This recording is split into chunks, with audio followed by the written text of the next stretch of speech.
All right, it's project time. So, I've been working on, well, not been working on it, but did start working on this idea, and I called it Bridge. Uh, it it's I'll explain the reasoning behind this name, but I am very indecisive when it comes to names, so I'm quite I'm quite proud of myself for coming up with this concept.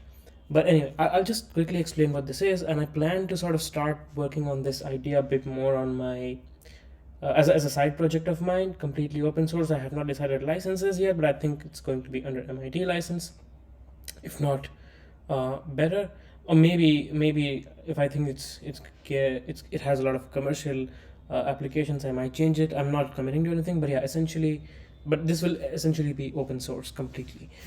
So quickly jumping on the idea and how I came about this is, so I was talking to this company called Ultimate, and or Ultimate, I'm not sure how it's pronounced. um, and they had this concept of data contracts, and they wanted to do something in terms of CV and data contracts. Generally, right now, most of it is about tabular data and stuff. So I just built this concept related to CV, uh, but we didn't really decide to, move further into this agreement. And so essentially, uh, I stopped working on this, and I had planned to work on it more, because when I was thinking about it, and essentially when I sort of, well, bridge the gap about how this can be used in computer vision, I sort of saw some sparks going off, and I think it's a pretty useful tool. Like, I have something in mind, uh, but I cannot completely project it on this README. But I'll try to explain and give you guys a pointer to what this idea can be about. So essentially it's that. Now I'm thinking of moving away from the data contract stuff. I am thinking of making it something more than that, or if not more, something different from that, maybe more useful than that. So it will be more of a data interface for every type of data, whether it's training, testing, or inference data, with a little bit of more emphasis on the LLMs. But obviously, CV will be the most important use case still. So let me just quickly plug in my charger, and I'll have to shift a little. Okay, now that I've talked enough, I will start showing you what this means, and then the structure that I had 2 months ago. I think it's pretty neat still, but it will definitely need some work. So, all right, what Bridge is about. So, there's, people like to throw jargons, and have, I have to admit, I have been becoming those people. Uh, but there's something called dataset lifecycle, which might be a jargon, which might be just a fad, a term that's been thrown around, but it is important to know dataset lifecycle, because that's the only life cycle that matters. The second one that matters is model lifecycle, but then that is also quite irrelevant. Generally, people know which model is the best, and it's over. I don't know, what do you call something that's over engineered? I think model lifecycle is sort of over engineered, but again, I have not put a lot of models in production, but I have put a lot of models out for people who put them in production, so I know that. But anyway, the dataset lifecycle is essentially, it refers to the whole cycle. Let me see. Okay, maybe I can explain this with a diagram. Wow, worst. Oh my god.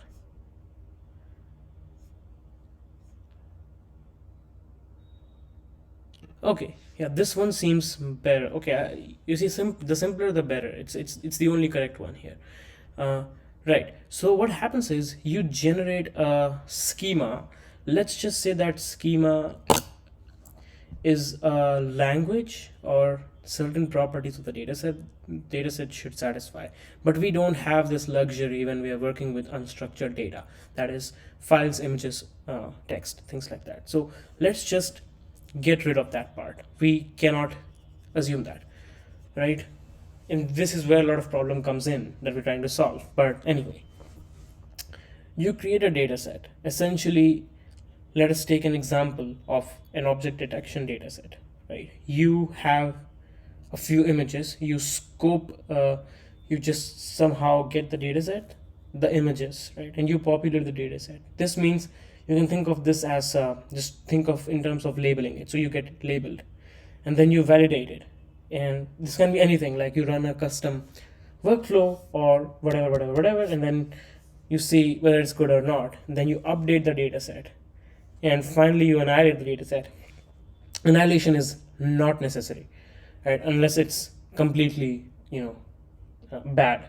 So first and last steps, we will just not focus on there. Again, this is just for reference. It changes from company to company, right? From organization to organization, from task to task, everything. So let's look at the problems here that we will face considering our example of an object detection data set.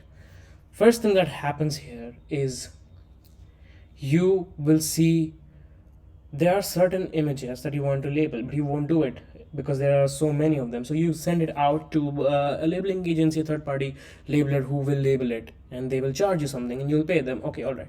And you will have some guidelines, right? Okay, I need this quality of these images. Make sure the labels are, of this particular color. Maybe if they're overlapping, they should be of different. I mean, color is not really, it doesn't really matter because you can just change it.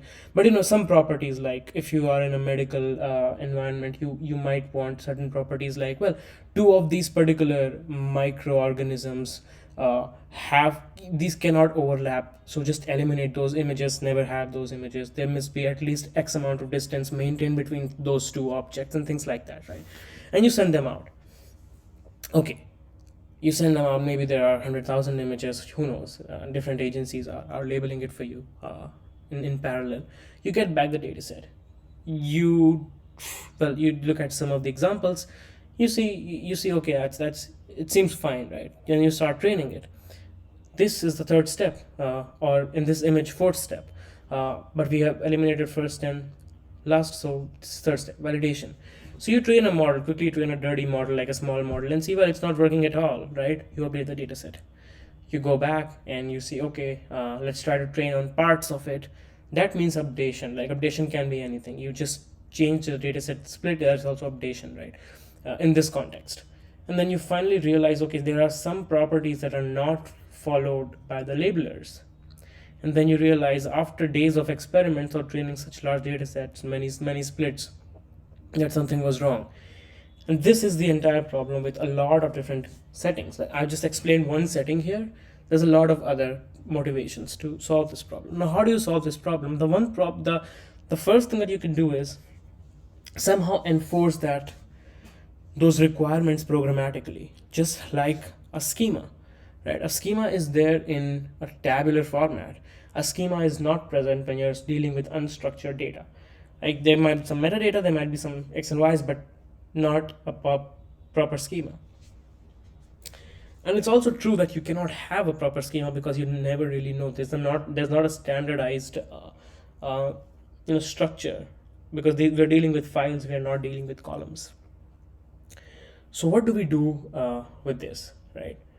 We create a sort of a schema type language or a contract language that we can enforce. But I'm more interested in creating an interface around contracts or around schemas that can be sort of enforced using any tool, right? Again, just for fun, it can be bridged to work via any tools, right, of those sort. And I'll try to explain this further. So this is what it is, right? Now essentially I'm making this video, this might go on and on. I'm not sure how long it's gonna go on, but this is for someone who might have subscribed, who might be watching, and they might want to collaborate with me. I'm looking for collaborators at this point. And so I'm just trying to explain this from that point of view. I could have covered everything in 5 minutes, but I'm trying to do a very detailed thing. So if you are someone who's willing to, collaborate with me on this, it's for them, right? And if you're interested, otherwise you can continue to watch. Okay, so bridge the communication gap between the dataset life cycle. The main problem here this happens is because of the communication gap. The labeler doesn't know the requirements that well, or maybe they don't really understand that well. So if the thing is, communication, the bandwidth of communication, human communication is essentially a bottleneck everywhere. You might like it or not, but that's the fact. So everything that is programmatic, that is much better. So that is why automated tests work better than humans reviewing code, or manually looking through bugs. I mean, it's not a good example, but it is one of those examples, right? Someone might have said, hey, write exactly this particular logic, particular algorithm, implemented, and ship it. And you might ship it, and then you might find, okay, you did not do exactly how it was discussed, which is communication gap. The tests are there.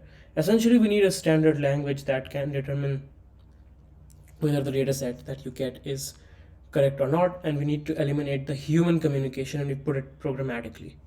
That is the first requirement. And again, this might change because now I'm deciding to change the direction of this, but essentially what I thought was Bridge is a data lifecycle management tool that allows you to ensure data quality first, as we discussed, allows orgs to set enforceable programmatic data contracts across team. You can set programmatic contracts across teams, so you know that what format, what kind of data the data team needs to receive from the dev team, or dev team needs to receive from the infra team, right? And if you don't know these terms, doesn't matter. Just two different organizations inside a company. Seamless validation and monitoring across various stages of pipeline, right? So you need to be able to monitor that particular data, how it transforms and changes over time at every different stage, at every different of the pipeline, right? That is three main use cases. Now these are just the use cases. These are like foundation. You can do anything on top of those, right? Okay, so Python SDK is built something like this right now, which can be easily customized to build and enforce to any custom dataset. Well, sort of true, sort of a lie, because I have not implemented this part. The base is there, the interface classes are there, but it's not there yet. So what is the building blocks? The three building blocks, right? The contract, the result, and the executor. A contract can be seen as a check that analyzes every aspect of the given dataset, and it accepts both mandatory and optional arguments. So I'll show you what I mean by that. So I'll just show you a bit of contracts, right? So this is my base contract, and I'll show you execute, and I'll show you the result. These are the three data types, sort of thing, right? So a contract is an abstract class that just sort of defines what is the condition, right? It is one contract. So it essentially accepts a JSON file, or a dictionary loaded JSON file that has all the parameters for a given contract, and then it has this function called enforce to enforce the contract, essentially to run the check. And this is like an internal function that we use to sort of parse everything properly. So think of this like a similarity check. So the condition will be, these parameters will be used to initialize this particular tool that sort of does similarity check between the data sets, and then enforcing it will go through all the data points and check their similarity, and if it doesn't pass the given the contract, it will build the result similarly. And the result is essentially what each contract should report, right? So a result report. So the result class is essentially just a way to represent the output, right? String initialization and write to the console. And the executor is essentially, it takes multiple contracts, a list of contracts, and it just enforces all of them, and then gives out the result. Okay, pretty simple. I think I've done a good job here. Just patting myself on the back, but it's in a very nascent phase, so I think it needs a lot of work and it will get dirty. Right now it's there's no code, so that's why it looks clean. Okay, I think we can all agree no one likes JSON, no one likes config files like YAML, JSON, whatever, right? But I had to go with something for the demo, and I have chosen, I think, a JSON format. We can choose any other if we feel like it, but just to show the structure of how contracts work is you can create a contract file with multiple. I should call it something else because a contract should be okay. Contract 1, contract 2 should, maybe this entire thing should be called contract, and these things which should be called I don't know, something else like checks or tests or whatever, but maybe we can decide on the language. So one JSON file, the config can consist of many contracts one after another. These are all the conditions, all the independent conditions that you want your dataset to follow, and then we can maybe in the future we can make them interdependent on each other. So maybe contract 2 depends on contract 1's parameters or something like that, but it's too complex right now, so let's focus on building the simple stuff. And then the name of the contract, and then what all the parameters that it accepts, maybe mandatory, maybe not. And then I'll show you an example of this, how it works. So I have implemented 2 contracts. I think one is the detection box, so the detection box and embedding. So let me show you. Detection box is, this test ensures the box is normalized and within the frame, so the box should be within the frame of the image. The number of coordinates, okay, I found typo, it should be coordinates per labels satisfies the format. So yeah, the number of coordinates should be, yeah, should satisfy the format of the labels. So it's different from VOC, is different from for Cocoa, is different for YOLO and things like that. And then class index is within the bounds. Obviously we need that. There are no negative coordinates, right? That is a no-brainer. This is a check that does detection box bound. So in a way it sort of always checks all the types of bounds, right? And that is one check. Then other contract is I have implemented embedding similarity contract. So this can be used to say, for example, I want all of my data set, none of my data points to be more than 99% similar when using embeddings from X model using X framework. Right now we have fixed it to PyTorch. So it takes these arguments. I think I can explain this way, right? So I want my data set at this particular path to have, and in that data set I want each data point to not have similarity of more than X when using embeddings of dimension 64 from the model ResNet 18. So I think that's pretty much it, but I just sort of got it jumbled up. I'll just try it again because I should have mentioned it, like I should have written this in the order. But anyway, I want my datasets similarity to not be more than 60 when using the embeddings 60 of dimension 64 from model ResNet 18 on the dataset stored at this particular path. This is my language, right? So essentially I could have communicated this to someone in verbal fashion, and they might or might not have understood it or followed it properly, but this does that programmatically, right? That's the idea essentially. Okay, and then it gets the embeddings of all of those images, and then creates the index, and then tries to enforce the contract. Okay, that's pretty much it. And let's see the working example that you can try today, right? Okay, so if you just run this example.py, it will search for Cocoa 128 that you can get anywhere. Oh my god. Yeah, so we get the executor, and then we pass the contract.json, and then we just do executor.enforce. The contract.json looks something like this. First check is embedding similarity check, passes the class, dataset, also model, and then dimension of the embeddings, and then detection bounding box that takes the path of the labels of a euro data set, right? That is pretty much it.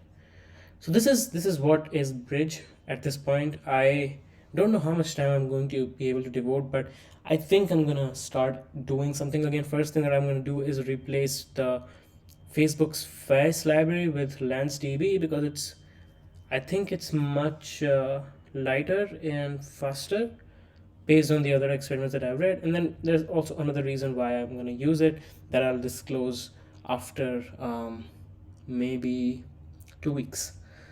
All right. That is pretty much it, I think. So if someone is interested in working on this, I don't think like, anyone's gonna volunteer, but if you are interested, just raise an issue with an idea, you like it or not, or whether there's a part that you'd like to implement. We can also get on a call or maybe just discuss it right in the issues. Happy to do that. I'm gonna be devoting some time, at least for 2 weeks, to this, um, both practically and mentally, but let's see where this goes. So thanks for watching if you have survived this far, and maybe see you in the next one if you stick around. Bye.